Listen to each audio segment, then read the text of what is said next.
Welcome to Alive to Thrive OT. I'm Tracy Schnabel. And I'm Lauren Lyman. And today we're going to talk about the Joker. So we have our own kind of take on the Joker. But before we get to that, because we're going to talk about related to health, mental health, and the health of our society, we have a disclaimer. So all the claims that we make on our podcast, videos, websites are just for informational purposes. If you need a mental health consultation or even medical consultation, please ask for specific medical advice. We don't give any warranties on the information we provided. We're not responsible for any loss suffered. And if you have a medical emergency, please call 911. Again, this is just to help you on your journey to enlightened health. Okay, so Lauren, I'm going to let you start. Okay, so we wanted to talk about the movie The Joker because we think that mental health is such a huge component of physical health and it's not really addressed. And we think that mental health is also a huge component of crime and things that are happening, bad things that are happening in our society. So what I first want to say about The Joker is I think we need to distinguish between justify and explain. So a lot of people are upset with the movie because they're saying that the Joker is justifying people's actions, like, school shootings, like mass murders, things like that. That's not what it's doing, and that's a really superficial, I'm sorry if this is offensive, it's a very superficial interpretation of the movie. So if that's what you're thinking, you need to dig a little deeper because it's not a justification, even though like it kind of made him, you felt sorry for him, and that was the point, because people are not born evil. Evil is created because of experiences, life experiences and trauma and things like that. So it was not justifying his actions, although you may have been like, yeah, he killed those guys that were harassing him, right? Yeah. Even though you felt that way, it's not justifying his actions, it's just explaining why he became the person that he became. So moving forward, just remember explaining, not justifying, and we'll have a discussion about it. So there's a problem, another crisis that we're not really identifying is that our prisons are overloaded with a lot of people that have psychiatric diagnoses. And certain laws and due to like certain lack of funding has pushed out people from hospitals, but it was supposed to be put into community centers, and not a lot has been put into community centers to help support people with mental illness. So that's why they end up in the prisons. And Cook County, they actually, I read an article, had to train like wardens and things like that in mental health, like how to treat mental health, because they're becoming mental health providers in the prisons. That is a problem. We should not be using a punitory system for somebody that's having like a mental illness.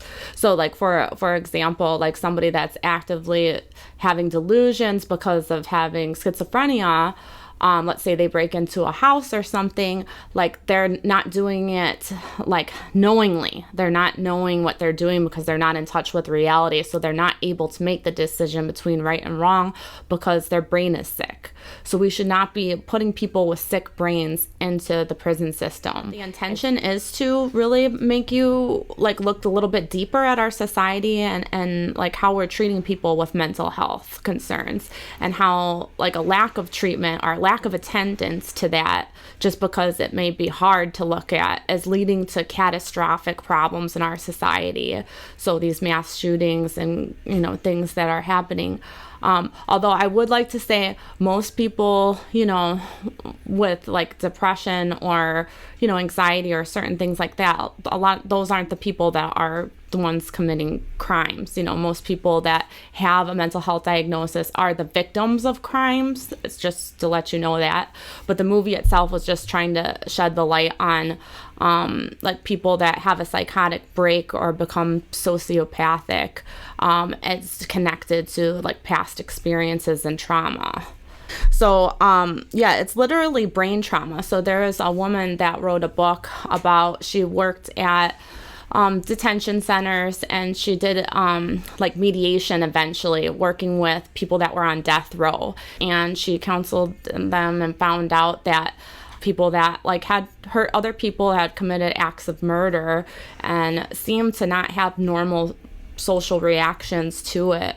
When she looked at their skull, that they had like a lot of indentations and trauma and problems with normal structure.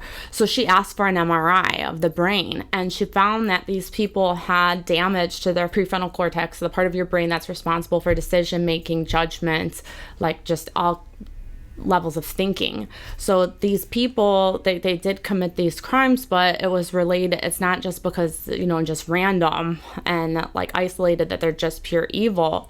At least the ones that she was working with, they had like been physically abused and hit with blunt objects repeatedly as children, and that impaired their brain. So a lot of people, either due to physical, and then this can happen to your brain, emotional trauma can also damage your brain. So yeah, I wanted to touch on the emotional. So I don't think the Joker was, I don't remember, was he physically abused? I think he was more neglected. He was neglected and chained and things like that. So maybe he didn't have physical trauma to the brain. But what research is showing, and this has been through more cases of like family abuse and DCFS and things like that, research is showing that sexual abuse and emotional abuse are just as damaging to the brain and to the body and to someone's life as physical abuse. So the problem with that is it's a lot. I mean, sexual abuse and physical abuse are easier to prove. Emotional abuse, it's really hard for DCFS to go in and to prove that this is actually happening, right? So a lot of people experience emotional abuse through maybe their parents yelling at them, their parents telling them that they're stupid, people bullying them on the internet or at school.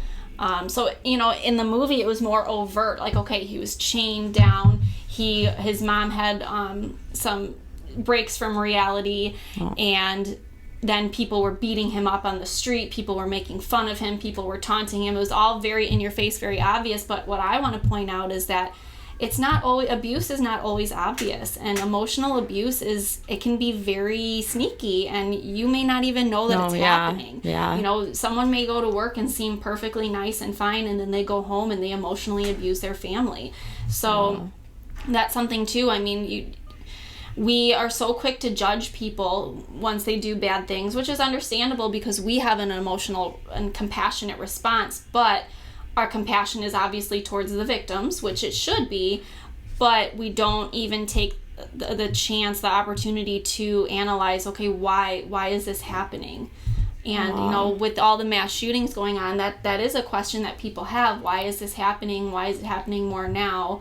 And I think that one thing that we're still overlooking is mental health, and I just don't understand because so huge. Again, people don't just... they're not just born saying I want to kill everybody. I think that's what we think. Why do people have this feeling that they want to kill people? Or why now? And it's always people that have like never had a history of anything, right? So that to me, again, psychotic break. What is causing this? People don't just have a psychotic break out of nowhere. It's environmental factors that cause these things. And so like, what can we do? Okay, right? So like, we're human and we have a need, like we travel in packs and we have a need to be around each other. And a lecture Lauren and I went to recently about conscious eating, like it's a predictor of like how your health is going to be and how long you're going to live if you're eating dinner with someone or not at the table. Like loneliness is like one of that's the what I'm getting to. Yeah, like can cause death. Because it causes health events that lead to death. And he felt lonely and isolated. And like, so he's coming from a home where his mom had some psychosis, had narcissism. His dad was not around. He was by himself. So he's already like back, right? He's got these disadvantages. He was skin and bones. I don't even know if he was eating. It didn't even seem like he was being malnourished, neglected emotionally, physically, in a lot of ways. So he's like step back, There was this one video that I saw where the teacher had all the students line up, and it talks about, like how many of you have a father in the home, how many of you, have a home, like an actual home where, like, and all these things. And so he had all these things where he's back behind everybody else, right? And so he's at a disadvantage. And then when he goes out into society, instead of people being compassionate and thinking, oh, maybe he's a little quirky because he wasn't like nurtured correctly, or maybe he's a little quirky because like he didn't have the proper socialization at home, or maybe he's a little quirky because he's sad inside because of all the things that happened to him at a young age that no child should ever be exposed to. We just look at the people and be like, oh, they're different. I'm not going to talk to them. Or worse, what they did in the video. The bullying is another thing. Yeah. Or we bully. Yeah. And, you know, in the video, again, it was physical. It was very overt. But bullying through social media, what do they call that? Cyberbullying is huge these days. And it's causing suicide in so many people. And, you know, while they're taking it in and killing themselves, other people are killing other people. Suicide, some people do blame with suicide. Some people are more compassionate with suicide. But if you're compassionate with suicide, think about it. I mean, that's somebody taking a life because they have so much pain. So is killing other people. And I'm not saying that it's an okay thing to do. I don't think suicide's an okay thing to do either. But that's why we're talking about it. There's a reason. How to prevent it. You know, there's a reason. And I think one of the reasons society doesn't want to address the reason is because it makes us accountable. Right. It makes us partially responsible. Can't be in our bubble. Right, because we have an impact on the people around us, and if we're not treating people well, we're sending them down this spiral. I mean, we may be one person. Oh, I'm just one person. What am I going to do? Yeah, well, one person. You can do a lot. If everyone said I'm just one person, that's the whole world. That's that's like my philosophy is like, I'm just one person, but what are the things that I could do that if everybody did it, it would make the world a totally different place. So the change you want to see in the world, right? Yeah. So if I see someone suffering, instead of ignoring it, I try to say something. So like there was this inspirational speaker who had attempted suicide. And he was saying that on the way to the bridge that he jumped off, he was just hoping that somebody, because he's crying, right, would say, hey, are you okay? Hey, are you all right? Just one. That's all he was asking. One person. Make me not believe that it doesn't matter, that this world isn't such a cruel, awful place. And he's saying just one person, not one person said something to him. And then he ended up jumping off, and immediately after he dived into the freezing cold water, he regretted it, and he kept trying to get up, and the Coast Guard eventually got him, and they said, hey, you know what? Most people aren't alive when we get them out of this water. You're very lucky. So he made a decision to lecture and tell people about hey, you think you don't make a difference? I know that day if one person would have said something to me, I wouldn't have done it. And I'm still alive, I think, because God has given me the ability to tell people, you can make a difference. You do matter. You will affect people. So instead of ignoring things and pretending like it's not happening, reach out and do something and say something. Maybe you don't know what to say or how to do it, but just showing compassion, letting somebody know the world isn't this cold, cruel place, like how he was saying in The Joker, just like how this is a cruel world. He kept saying that. People, that builds up one experience, scaffolds onto another, and eventually you begin to look at everybody as mean and disconnected and uncompassionate. You could be that one person that changes it for that other. So go ahead, Lauren. And I really wanted to touch on the resiliency of the body. And we talk about this a lot in our presentations. The body's goal is to survive, right? And we said loneliness and, not having people in your life to support you and feelings of depression and things lead to other medical health or medical problems, health problems, and then lead to death, right? So in this movie, he was so lonely and so neglected that his brain literally created an alternate reality. Because remember, he was dating that one woman and she loved him. So his jokes weren't funny. People made fun of him, but she laughed and she was there for him and she provided him. She was the one person that provided him that support, and that made a world of a difference to him until she's not real, right? So the brain did this to protect him, to protect his body, and to keep him sane, to prevent this psychotic break. And I mean, even when you look at everything he went through, how much he was tortured throughout that movie, all he wanted to do was bring happiness and make other people smile, right? He just wanted to bring joy to other people's lives. But, one, he didn't have the social skills, and two problems, right? There's a problem with it. We like to look at context as OT. So what are the problems? His social skills were not that of what we expect from somebody, right? And rather than having compassion, people put him down. So when you let's look at physical disability, because people seem to be more compassionate towards physical health than mental health. If someone's in a wheelchair, right? What is the problem? I can't get in the bathroom because it's too small because I'm in a wheelchair. Okay, is the problem that you're in a wheelchair? Or is the problem that you're in a wheelchair and society is not being conducive to your needs? Same thing with mental health. Yes, the problem may be that you don't have great social skills and that you, your brain, there may be something in your brain that didn't develop properly because you didn't experience love as a child. But the problem is also that we're not accepting of this and we're not accommodating towards this, so we're just making it worse. And then it's just this spiral, this downward spiral of depression and loneliness. And how much, I mean, again, the brain created an alternate reality to protect him, but there's only so much someone can take before they just break. Yeah. And that's what happened. And he didn't have control his entire life. People had control over him. He didn't have control over his life.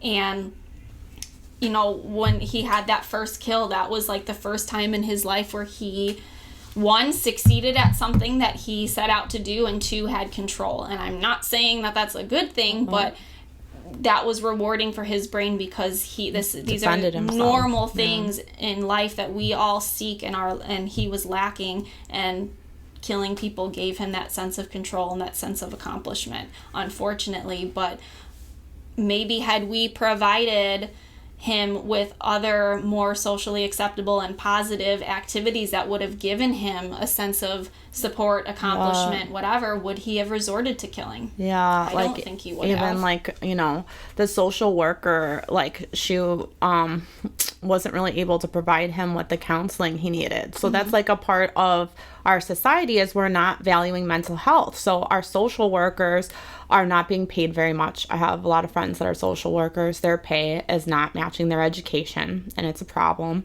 And they're overloaded. Their caseloads are way too high, especially for the ones like DCFS. So we're like setting them up for failure and setting the patients that are receiving their care up for failure. And then remember, the clinic that he went to, again, the community supports shut down. We're not funding community supports for people with mental illness. So that shut down. So, okay, the care he already had was like not full because she was overloaded and tired. And he was like, you're not even listening to me, and not really able to do much for him, it seemed like. And then the clinic actually shut down. So the place for him to go and at least be able to talk to someone shut down. And then they also subsidized his medications. So now, like, somebody that's mentally sick and like can't really hold down a job and can't really support himself, like, was getting help from the government because of that, and then they just cut off the funding. So now he is like not able to get his medications, he's not able to get counseling, he's not having anywhere to go. So we're lacking support for like someone with mental health problems. And then let's touch on the medications. Your brain becomes dependent. Your brain chemistry changes based on the medications that you're giving your body, right? So his brain chemistry has changed to adapt to his medication, and now all of a sudden, bye. Well, we're setting people up to have mental health breaks, and I'm just saying, like, just to open your heart and open your mind to like things that we could do to help better support people with mental health problems, and to really maybe like have a shift in like your paradigm, or a shift in how you view people that, you know, are in the criminal justice system.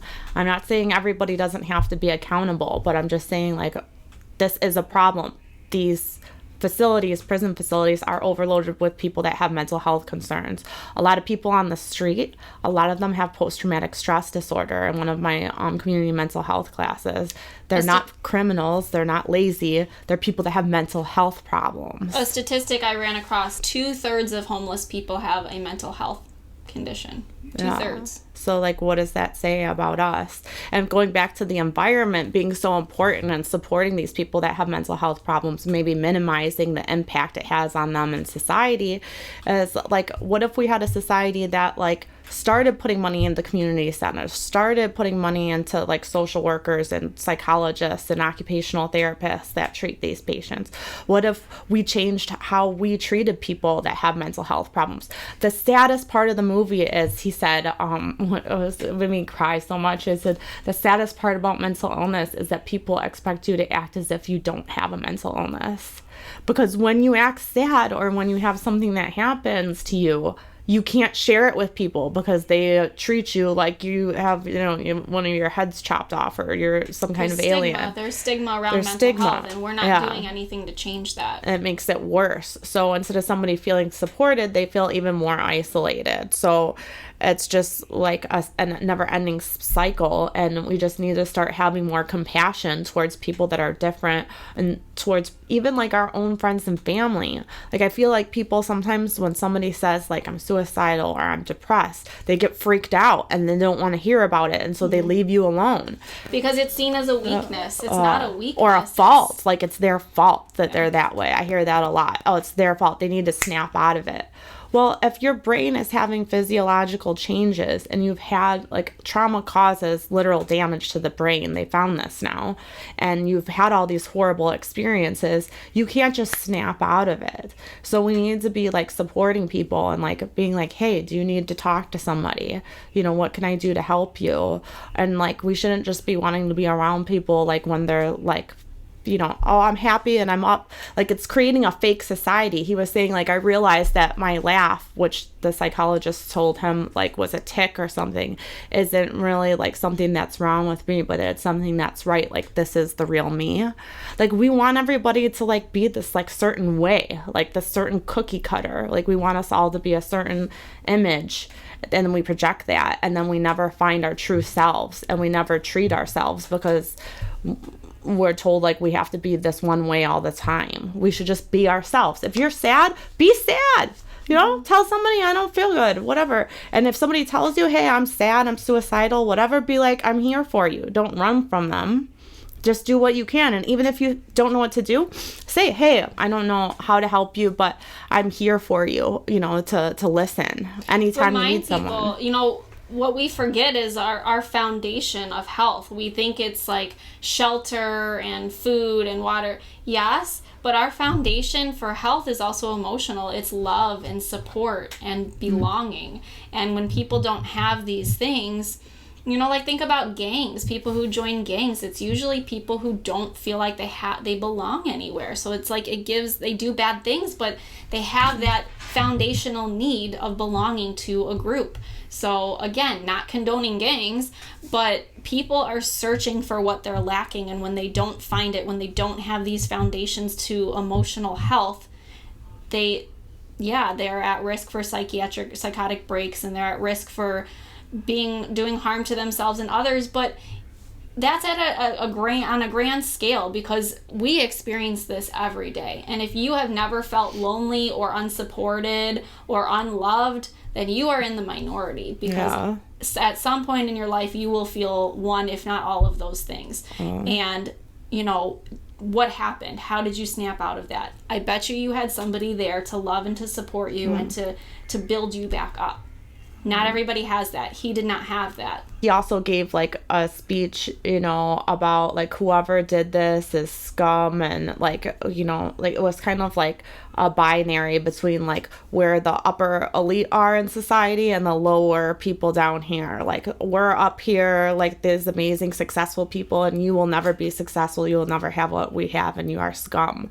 I think we have to stop looking at things from like this hierarchical society and realize, don't feel that you're better than anyone. Like, no matter like how much money you have or what you have or whatever, you are gonna die too. You're gonna go through those things. You're gonna face things, and it doesn't have humility and realize that like at any moment your life could be totally changed.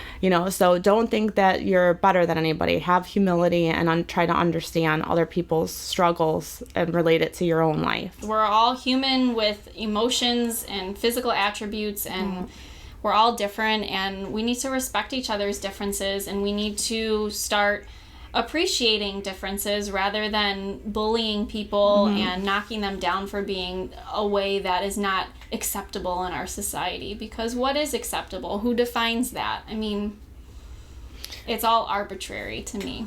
And there was a saying once, I forgot where it came from, like, as a society can be defined by the way they treat the youth and the way they treat the elderly, like the most vulnerable in their society.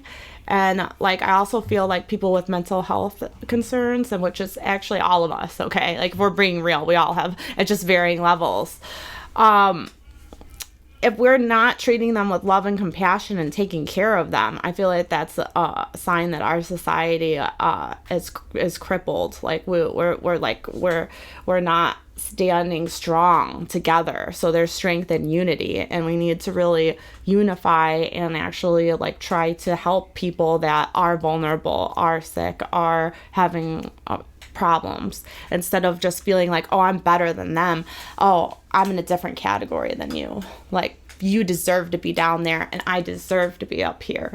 I think we need to stop that and start. If you see somebody or being picked on or bullied, counter that. And you do have power. So stand up for people. And even if you feel really shy and you do see that, like that inspirational speaker that where he felt like he was going to commit suicide and he just wanted one person to say something, even if you feel like, oh my gosh, I can't say something. This guy looks upset, but I just can't. Just a smile can like really like show someone I have love for you. Yeah. So we're not powerless in, preventing major tragedies and helping others that are suffering. And I think that movie was a beautiful movie and pointing out like all the little holes we have in our society and things that we need to change if we want to, see things turn out to be a better, more compassionate and loving world. And even at the end, you had the people that were against him, or throughout the movie, the people that were against him and the people that were for him, right? And then there were these riots at the end. And that just is a perfect depiction of our society, because this video, you're either going to really like it or you're going to think we're a bunch of jerks. Or like we're condoning, whatever. But it just shows like how black and white we are about everything. We have to be on one side or the other, and then we have to fight with each other about this issue, and then we have to strip people of their rights and tell them that their opinion is wrong. And why can't we just coexist with differences that are appreciated and respected and valued? Why do we have to be this way or that way? Why does it have to be black and white? Why can't we just live in a world of beautiful color? I think that's the perfect place to end the video. We are wishing you physical, emotional, and spiritual health. We hope this video has helped you in some way. If you know somebody that you think they could benefit from it, or the movie, please recommend it. And again, we're not condoning acts of violence. We're just trying to find a way to prevent acts of violence through compassion and love and understanding. So we're just trying to explain why people may do bad things, because I don't believe people are innately or born bad. I think that it's something that develops, and I think that we all need to take responsibility for what's happening in our society to cause these problems. So yeah, like that one saying, you can only kick a dog so many times before he bites back. You gotta stop kicking people while they're down. So spread love, not hate. Share our video, please. Subscribe to our channel and visit us at Facebook, www.facebook.com/Lauren and Tracy. And then whole food nutrition is actually a really strong component in mental health. So 90% of serotonin, which is our hormone that regulates mood, is actually made in the gut. So diet is huge, and we do have a whole food nutritional product that we recommend. And if you want to learn more about that, please just email us at alivetothriveot@gmail.com. Thanks, guys. Love.